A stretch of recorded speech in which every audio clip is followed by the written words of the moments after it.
Thank you for joining us for another ExO meetup in Washington, D.C. Just to recap, we have different focuses on the attributes for ExO or Exponential Organizations every month, all the way through the end of the year. So make sure you join in those. And also, we have some ExO clinics in case you're getting stuck on something. You can always join in those, and we can always provide feedback and guidance during those free clinics. So some of those dates are coming up, so be sure to check those out. And my name is Sam Rodriguez.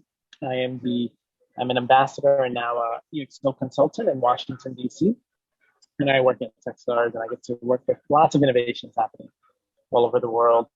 And today's guest speaker, I'd love to introduce you to Silvia Pascual Ortiz, part of Facade Emprende, who's going to kind of deep dive into leverage assets a little bit more than the usual. So super excited to have you join us, Silvia. Welcome. Thank you, Steven. Well, just a few words about me, because I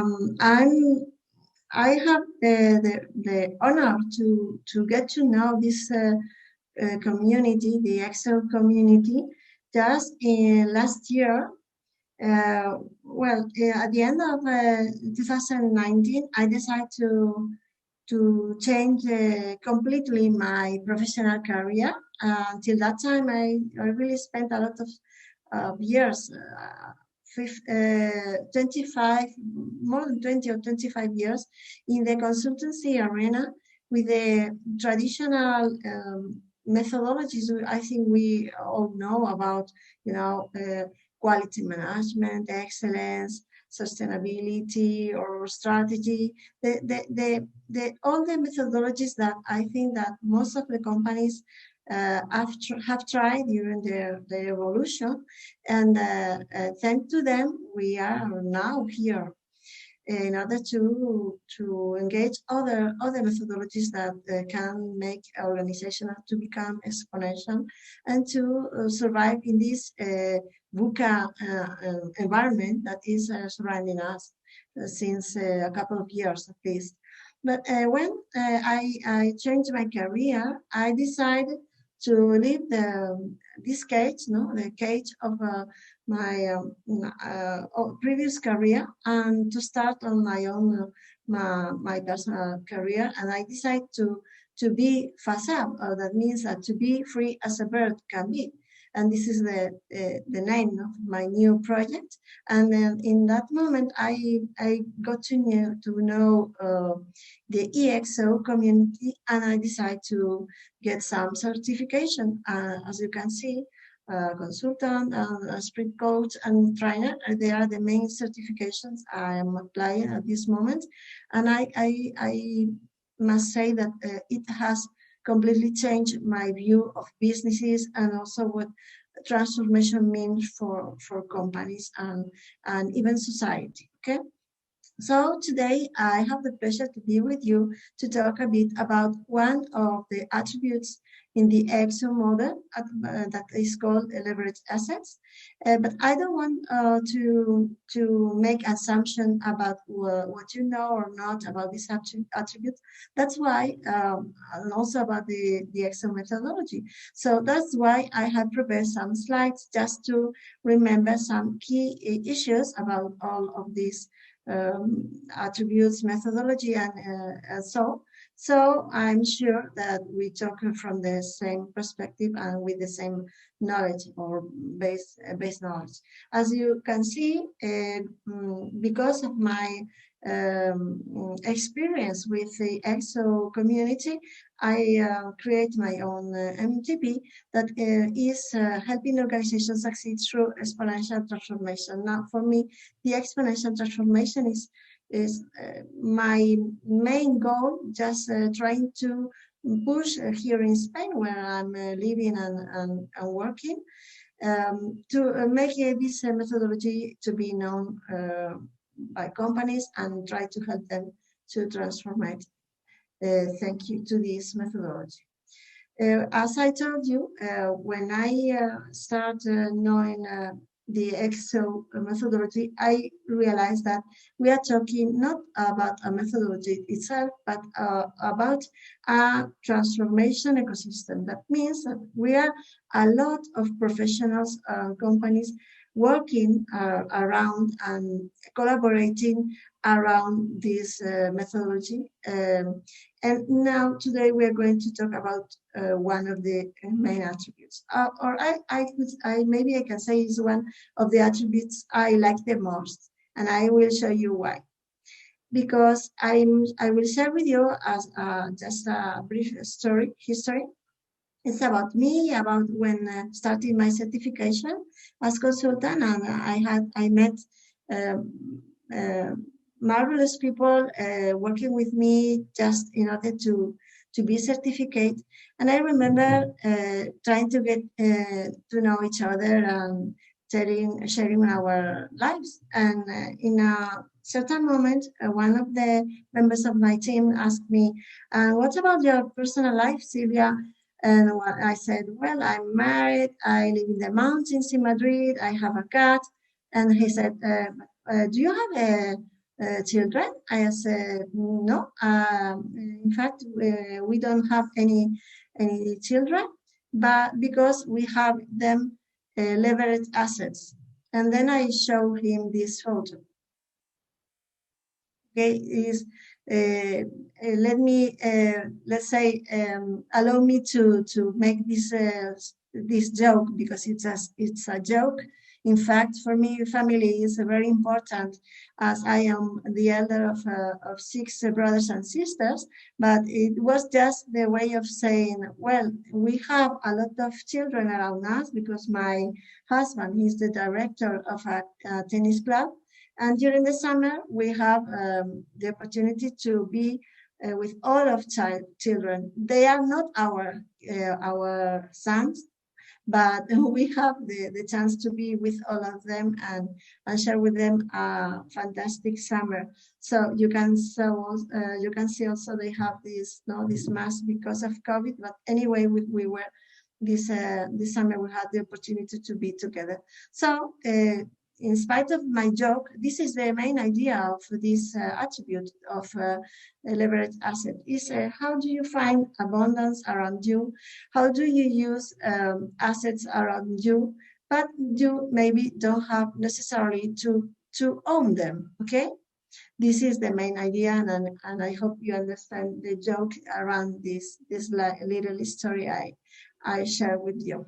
So just to remember a bit what an exponential organization is the idea that is a kind of organization that is able to create an impact at least 10 times greater than other companies in the same industry that works with the traditional techniques. Okay, in this case, exponential organizations they benefit from the use of what we call the exponential technologies that that have determined and also an exponential change for everyone, not only organization, also society.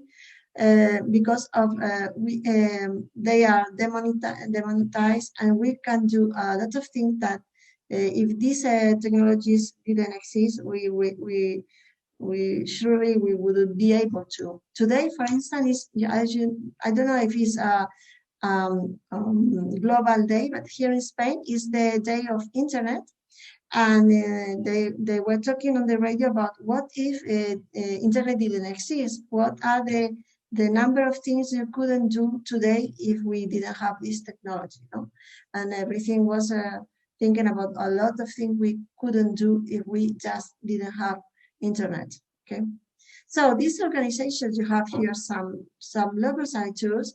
They have in common these aspects that make them to be exponential organizations. They can multiply by this their results, but at the same time they keep them scalable. And this is one element that is related with the attribute you are going to talk today, that is leverage assets. Okay.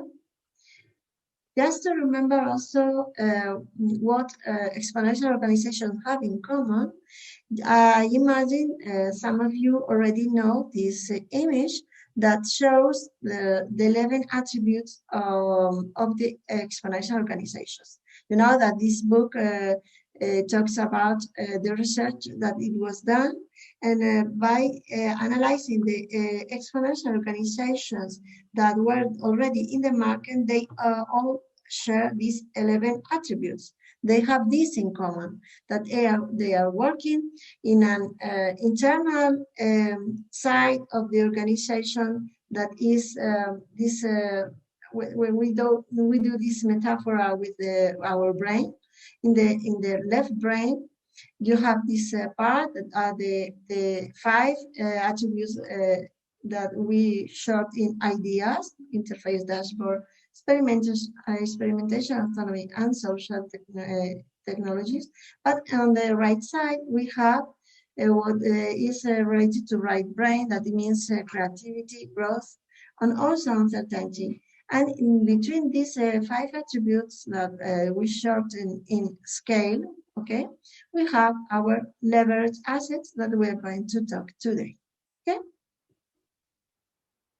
So we can make from the very beginning a relationship between what leverage assets are and business scalability means. As you know, business scalability is a concept that we use both in technology and in economy. In technology, it means the property of increasing the work capacity or size of a system without compromising its normal performance and quality. Okay, so this image, I think, it's also very appropriate, because it's the idea of growing, no? But at the same time, we keep our performance consistent. Not because we grow, we have a lower performance. I don't know if you've ever heard the sentence of companies that died because of success. No, they had so much success that they weren't able to adapt, and so they died because they couldn't afford the price of having success, being successful. Okay. On the other side, this the scalability in the economic arena related to companies, they have to do with mainly with 3 issues: with the cost structure of the company, with the experience curve, and also with scales economics. So when we talk about this part of this attribute of the model, the ExO model, we must remember that exponential organizations, they focus on accessing and managing abundance, and they keep the scalability. Okay, this is the big challenge, I'd say. No, how do we balance this? No, I need to grow. I need to increase my performance, but at the same time, I need to maintain scalable, because if I don't, maybe I want success in this growth I want to achieve. Okay. I'm going to show you some examples of companies. I don't know if you know all of them. Some of them, I must confess that they operate in Spain. I don't know if all of them operate globally or even in other countries, okay? But if you look at their logos, they except this one, Airbnb, that I imagine you should know because it's a global company, okay? Is a hospitality company, as you know. We say that is the most the bigger hospitality company in the world, and it has zero hotels. Okay, they own 0 hotels. For the rest of the companies, they have to do with mobility, urban mobility. Okay, it means they are companies that they have found in the subscription models a way to promote, let's say, responsible mobility in cities, because car sharing or motor sharing between people, no? That nobody owns the car or the motor, the bike, but everybody can use the same motor or car just because a model of subscription, okay?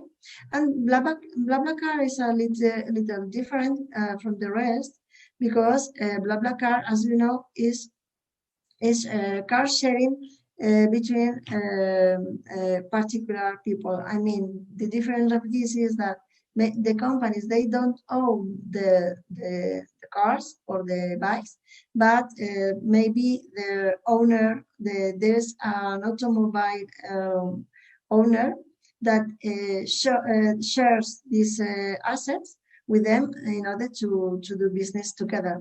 In this case, it's just people who shares the car with other people, and they agree about terms and conditions, everything, okay, in around a platform. The same idea is the business of Airbnb, because there are people that have houses, and they decide to offer in this platform model in order to other people to go there and stay for vacations or whatever.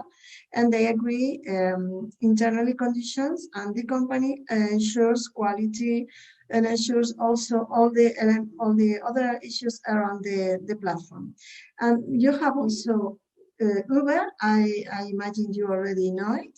And it is the biggest company in the world, taxi company, and this company has 0 taxis, okay? So this is there are examples of leverage assets. And for Acciona, that I don't know if you don't know, it is a very important holding in Spain, and in fact, they are not related with mobility, or they weren't related to mobility until a couple of years, because they were engineering companies and related to environment and production. Okay, security. They had a lot of business diversification, but they decided also to contribute and to enter this model of platform mobility, just because they, as their, let's say, their MTP here says, they are pioneers in development and sustainability. And so they decide that this kind of business could be aligned with their MTP. So they enter this model too. So you can see that there are different kind of businesses, different let's say actors, no, in place, but all of them share, all of them have in common that they have found the way of finding the assets they need and use them for their business and to grow business, but without owning them necessarily. And this is the main idea under the leverage asset attribute. Okay. Okay, I'm also going to share to you a video of a Spanish company that is, well, it's a company, it's a foundation called EcoAlf. And this is a foundation that has been able to find in the cleaning of the oceans way of business. So sometimes when thinking about leveraged assets, we also can find some kind of connections with climate change or even circular economy and other new models of business that are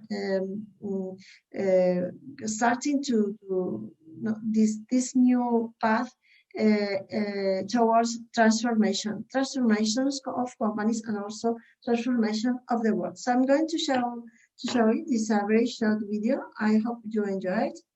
Let me try this. I don't know. Oh, Steven told me to share with you sound, but I'm not sure if you're going to listen to it. Anyway, it's just music, okay? And we have this kind of claims that you're going to read in English about what this company does, okay? I'm sorry for the sound. Anyway, I'm going to try something.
Okay, I don't know if I was able to make you listen to music. Anyway, as I told you, the most important were the messages we could see. Okay,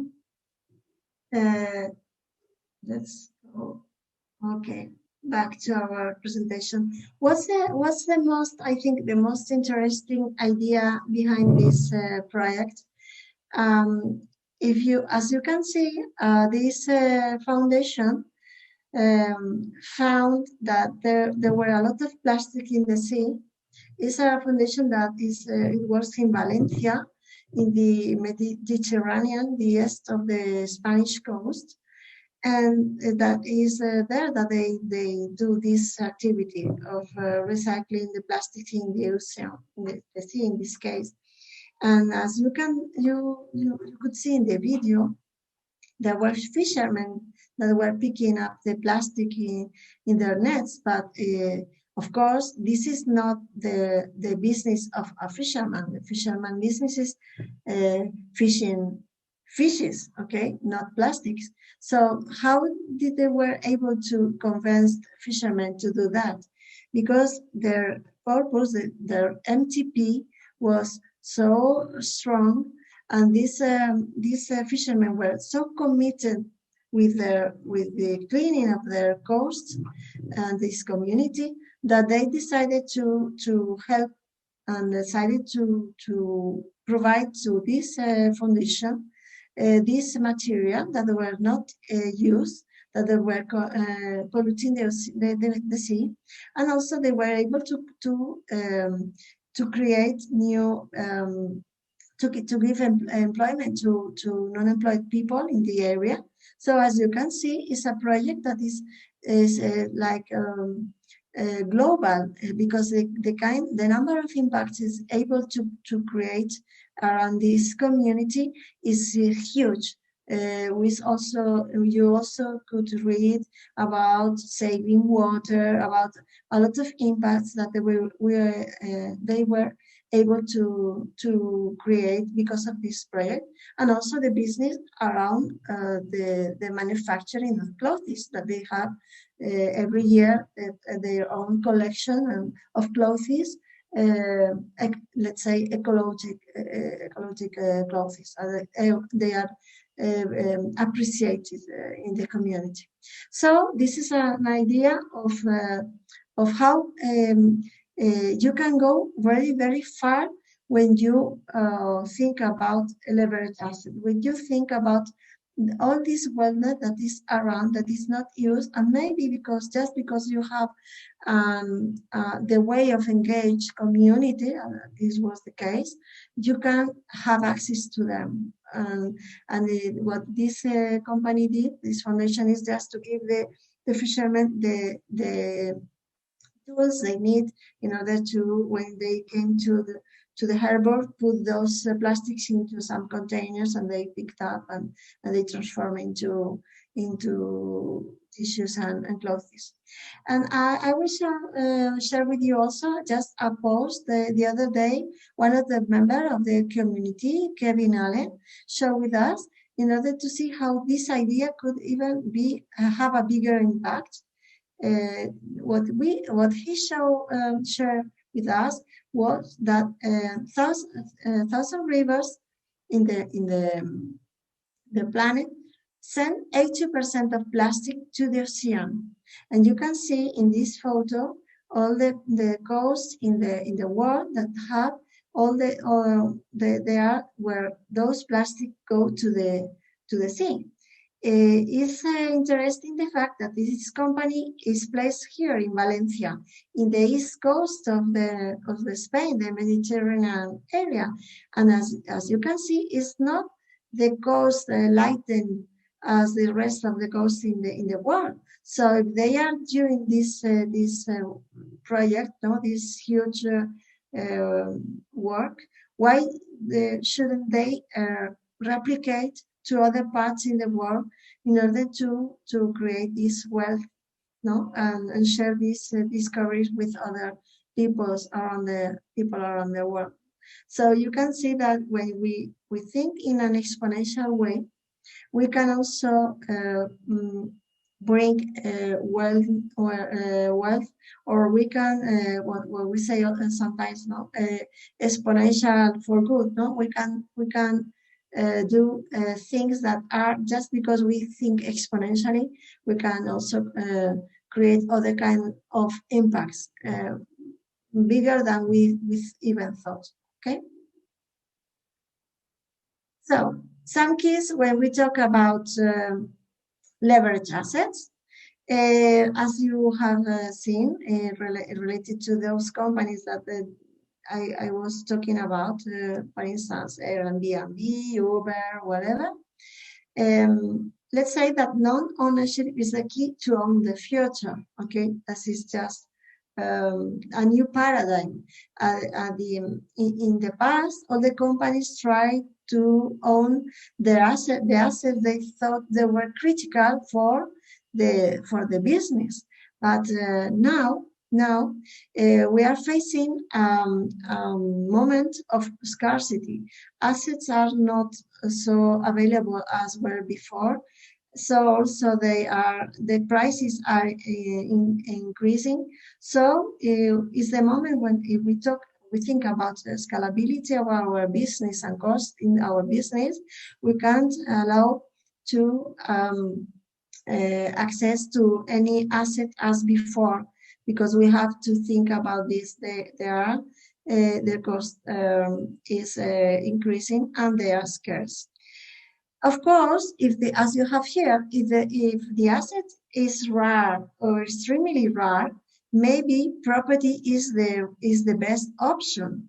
But if the asset is information based, now that we are living the world of exponential technologies, and information is, let's say, there's abundance of information, and most of this information is free. Or we are talking about commodities, about goods that are shared by people in the world. We have had the example of taxis for Uber or the companies of car sharing.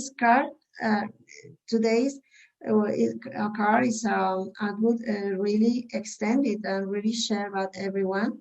We could talk about other examples. Now, for instance, this subscription model is being analyzed by internet and data operation companies in order to discover if, for instance, the users that they have a fare for the data they use monthly, and sometimes they don't use all the data they have. Maybe they were willing to share with data. I mean, this slot of data connection or connectivity that they don't use with other users by surprise, against a price, against a fee, and that would be also a way in order to increase the disponibility of connectivity without investing in new infrastructures in order to enlarge the net of, for instance, the 5G. You have here an example, a very new example. I went to know just the other day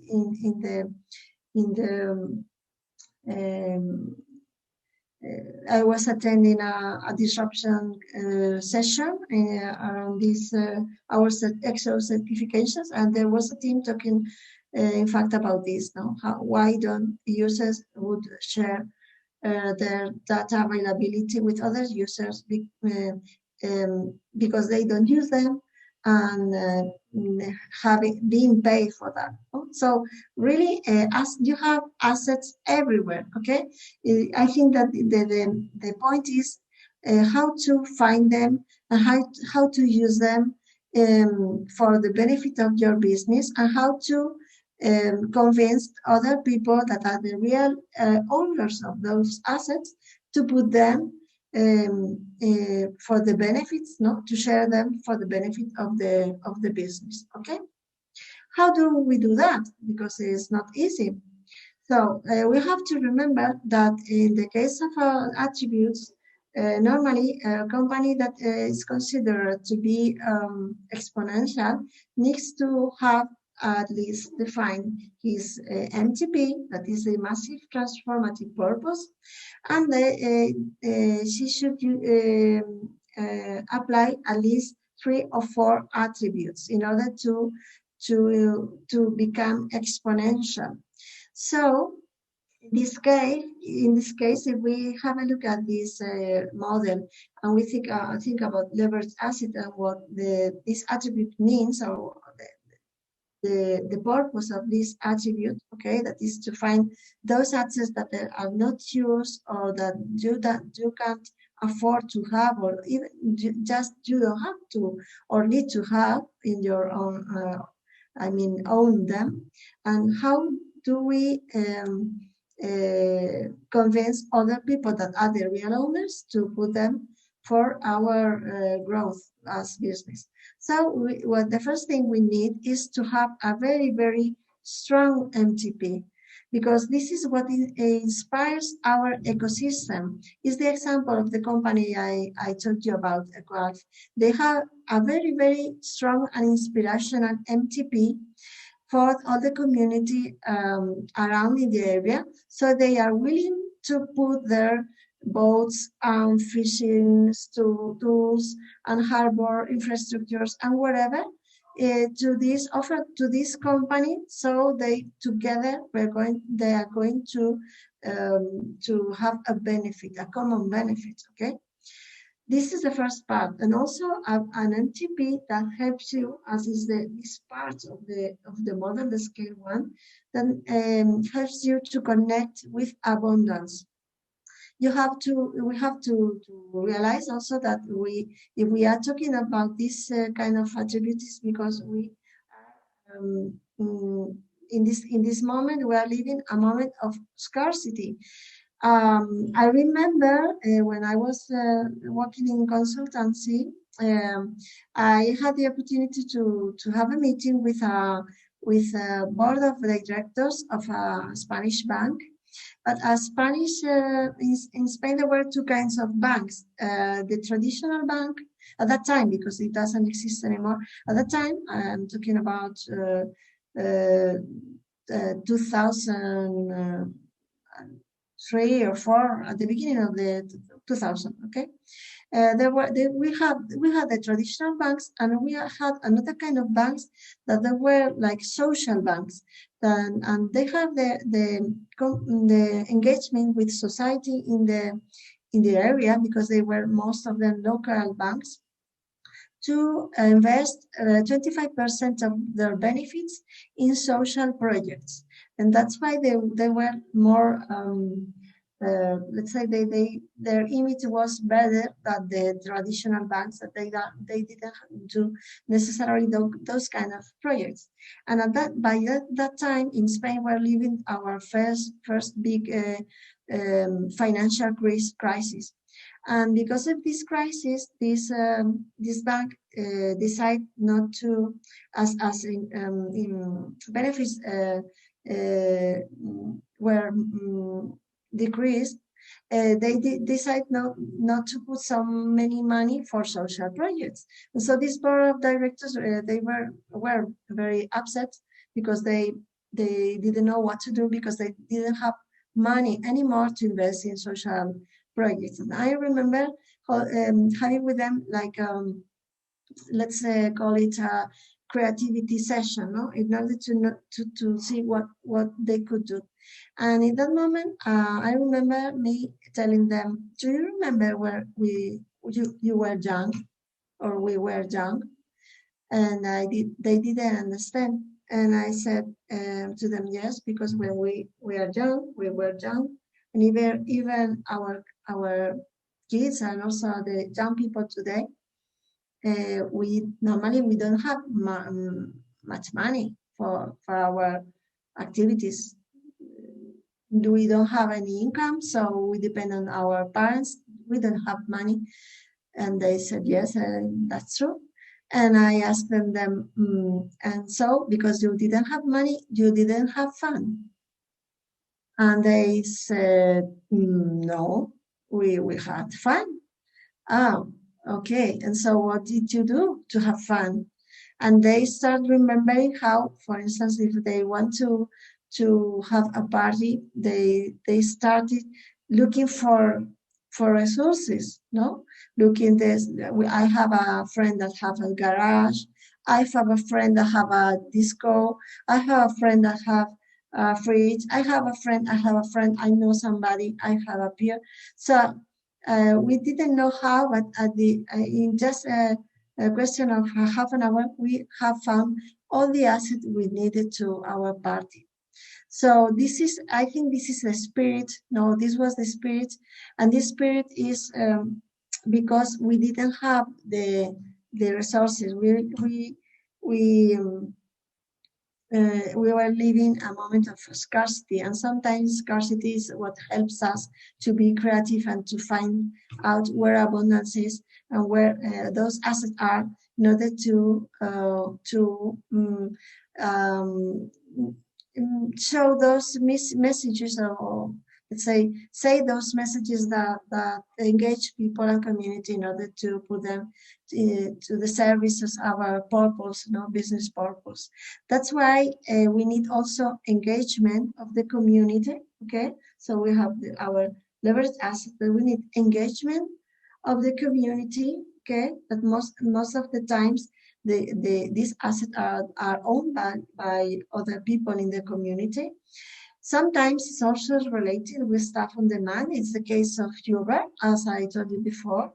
In most of the cases, at least as far as now as I know, here in Spain, most of the taxi drivers, they own the taxi, and they work for Uber, so they act in two attributes of the model, because they act as leverage assets, the taxi they put for Uber, and also they are the staff on demand for Uber. So we have two attributes connected.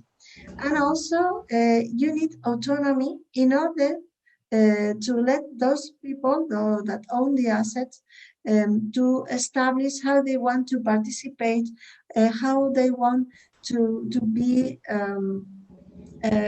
recognized for this contribution they are doing in the model. For instance, the engagement I told you before.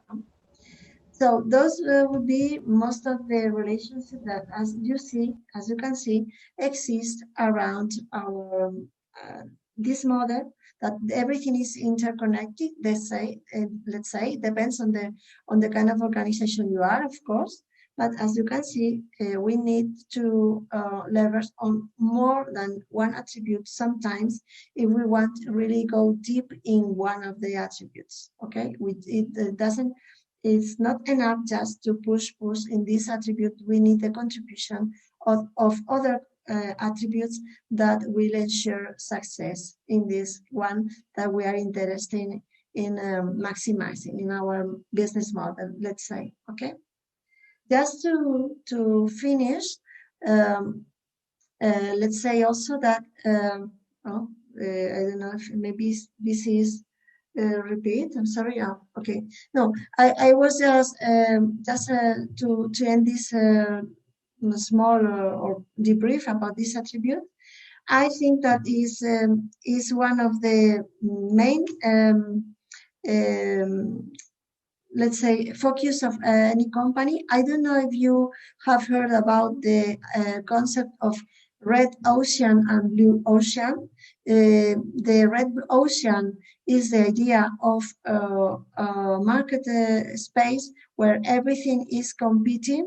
So there is a lot of concurrency, and you have less margin, and it's a, let's say, a place where scarcity is the rule. But if you're able to enter a blue ocean, just as our videos was our metaphor for the video I show you to you, when you enter a blue ocean, it's an ocean of opportunities, an ocean of resources, an ocean of abundance. And this idea of abundance is what makes an ExO organization to have success, because it is able to find this availability of resources, of information, and based on the use of exponential technologies, can put this abundance to work for the business growth. And also, I was forgetting something that is important. You can imagine that, for instance, with the example of Airbnb, we said that is the largest hospitality company in the world, and it owns 0 hotels. In the case we wanted to grow as a hospitality company by building hotels or buying hotels, you know that those operations takes time to merge, to buy, to close an operation of acquisition. It takes months, and then just to put all the establishment into service, it takes time.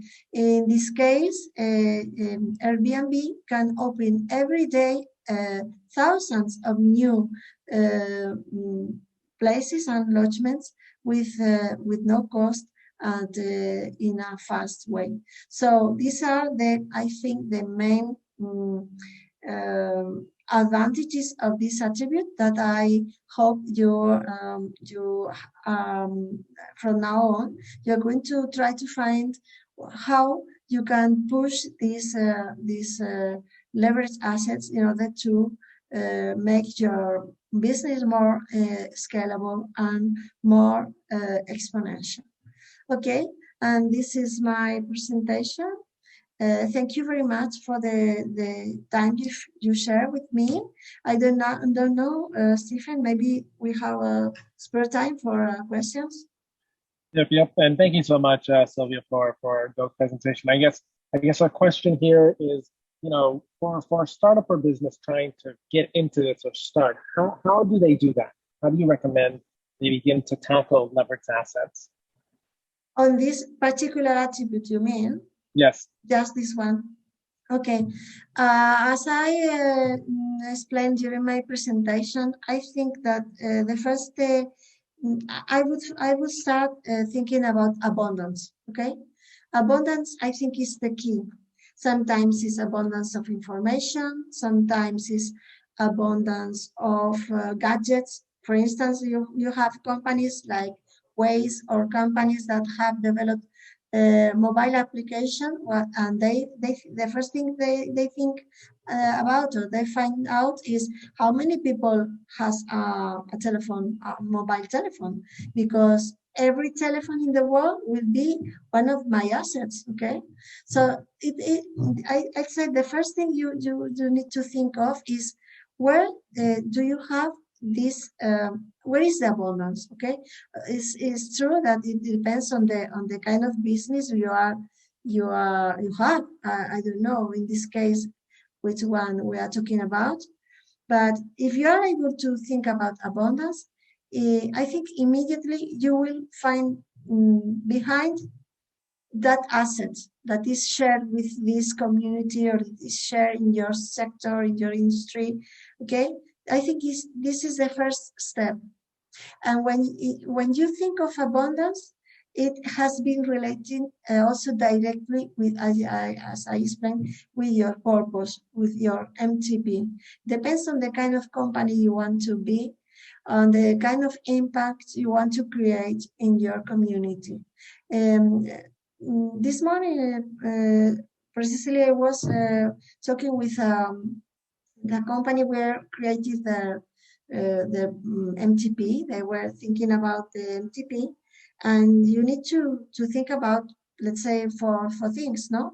What inspires me, what I'm good at, what would I got paid by the community, and also what would happen if I weren't there. So I'm really feeling a space in the market, or I'm let's say sparable. Is I'm really important in my market, in the market, in the industry or not. If I'm able to define an MTP, and it depends on if I'm thinking of just a business MTP or a business more social one, as the example I showed you in the video. When you have that, you know that this is the message you are bringing into your ecosystem, okay? And into your ecosystem, I mean the community around you, the customers, the investors, all the organizations, even your competitors. This is the ecosystem, and it depends also on how large is your ecosystem is. That is there that you, when you start to define those things, the size of your ecosystem, who are the actors in, and where is the kind of abundance you can find in there. I think those are, let's say, the ingredients that will you help to find out what kind of leverage assets you can push on or you can find. Okay. Thank you. Anybody have one final question? Bob or Trevor?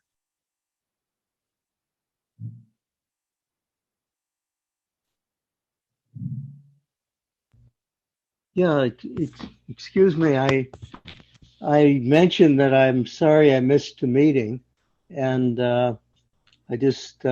I'm located here in Washington, D.C. I'm pretty familiar with the kinds of stuff that Sylvia was talking about.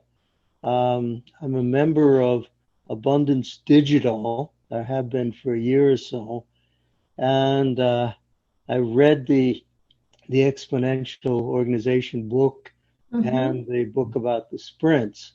So I'm considering getting a certification, doing the course for it in the beginning of July. And if there's anything you could tell me about that particular course, I would appreciate it. Any kind of orientation. Okay. I imagine, or Steven, maybe in this case you can give me some advice. I imagine your question is a bit outside the issue we are addressing now, but and maybe you can address this question to someone that specifically can give you information about. But if I had to tell you something about this certification, is that I think they were the 6 or 7 weeks an investment, the best investment I have done in my professional career. And I can say, I can tell you that from my heart. I really believe on that. It's not propaganda, or I don't know if you understand the word in Spanish, because I discovered that we are in a, you are mute, Bob? Maybe if you are talking, maybe you are mute. We can see if you... For the certification, Yes. for the 8 weeks, is it a full-time study activity? No, not full time. It takes time. If you want to do it well, it takes about 10 or 15 hours per week. I But see. you work with a team. In my case, Right. we were 4 people, and we were all working and very busy during the day. We had to have sometimes meetings during the night or Right. late in the evening. But I think that when you are passionate about something, you get it, because that's what happened to me. So I'm talking about my personal experience. I Sure. can tell for other people, but as I tell you, it's like something that allowed me to connect with my past life of traditional methodologies that are the commodities in nowadays, with a new, let's say, a new paradigm of methodologies, organizations, and the technology part that has been for me one luck in my career. I didn't have any training or knowledge about exponential technologies. So for me, as I tell you, it was really a really complete experience. Mm-hmm. I enjoyed very, very much. We did an EdGE initiative. I imagine you know what an EdGE means, like Sure. a startup one for BMV with a mini, and we created a platform, precisely a platform of share minis, vehicles shared by the owners. They there allow other people that didn't have a mini or the money to buy one to use their minis where they didn't use them. So we create like a whole ecosystem in which all mini fans were benefiting of all those minis that were not used, and everybody was happy because they were enjoying driving a mini. So for me, that I was a mini owner, it was really fun to discover that we could create just a new business just because thinking about those leverage assets that were not used by anybody, because most of the cars were parked in front of our houses.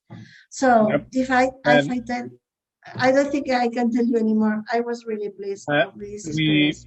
If you have any further questions, I put the email for Anastasia, who can answer specific certification-based questions in the chat. Yes. Indeed, Anastasia is I think is the best person that can give you information about. I'm just thinking of. I'm just talking about my personal experience. Okay. And then very quickly, Trevor, any final question?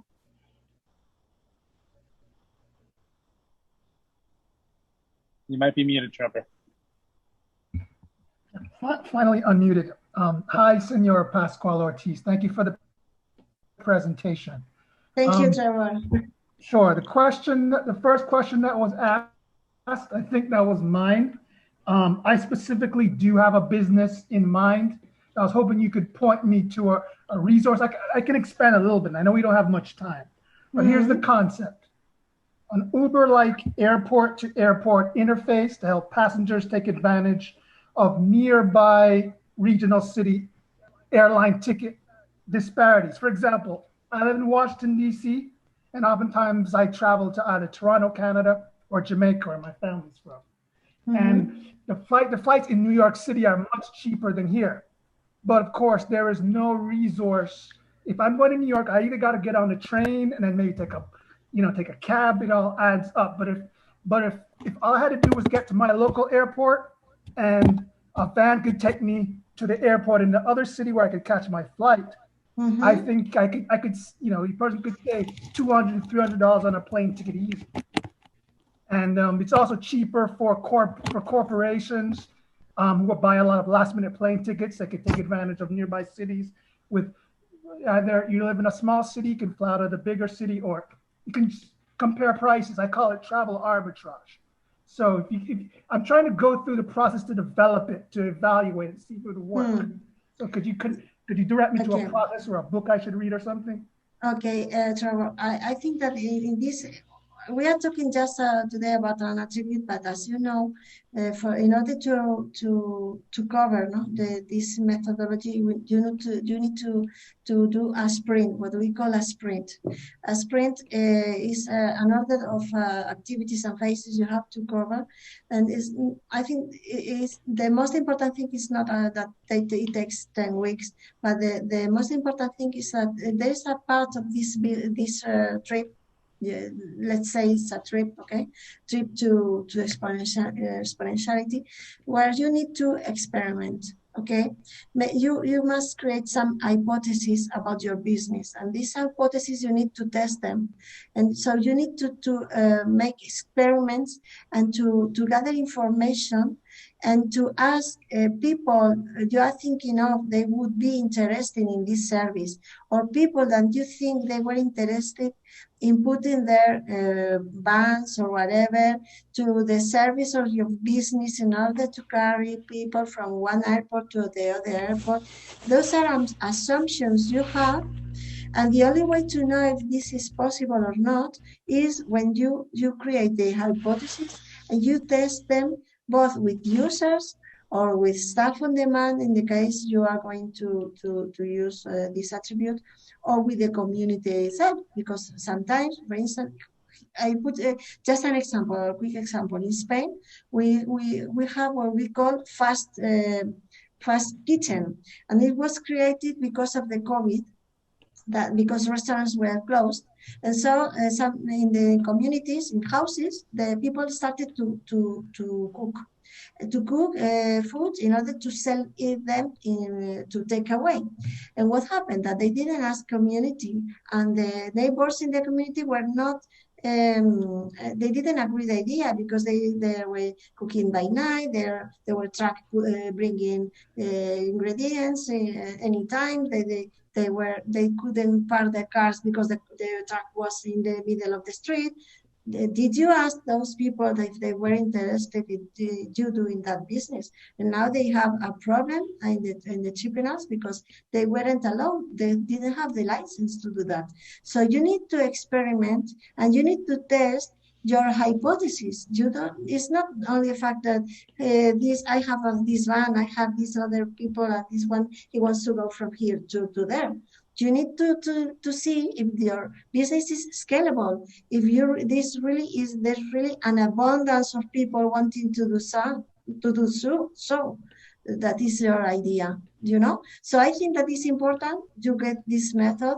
You cover it from the very beginning to the end, and you go step after step, because I think the most important thing this methodology offers to you, that is, if you follow step by step, is guaranteed that you will have a good result. If you jump from one step to another step and just you think that it will work, then we can say. Okay? Awesome. Well, thank you, Sylvia. I know that's all we have time for. We're at the hour. So thank you so much again.